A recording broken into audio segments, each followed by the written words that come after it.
السلام عليكم ورحمة الله تعالى وبركاته. مرحبا بكم أيها المشاهدين الكرام. هذه طريقة باش كنخيطو القفطان.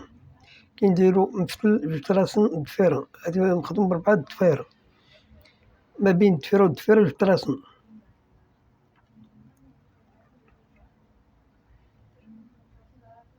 هذا فيه مفتل جوج طراسن، فيها ضفيرة جوج طراسن في اللخر، ضفيرة وحدة.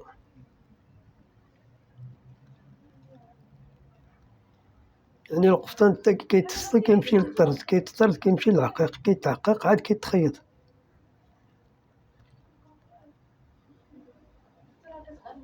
هذا قفطان مخيط، قفطان بالسيفة رقيقة، جوج سيف جوج الألوان، كل سيفة في لون ومنبت بالعقيق. هذه تكشيطة، تكشيطة موبرة محفرة، مخدومة تاع بالضفاير، نفس الضفاير باش خدمنا في الأول، فيها 3 ضفاير هي.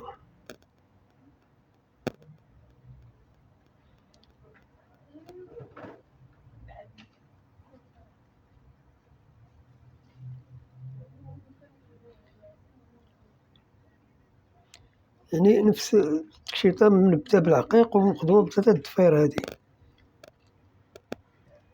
ديما موبرة محفرة، والدفينة هادي ملاصقة مع القفطان تا الحزام، ملاصقين بعضياتهم.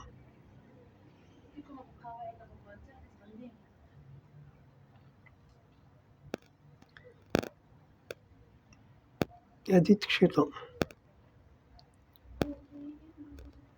مخدومة بالضفيرة، منبتة بالعقيق.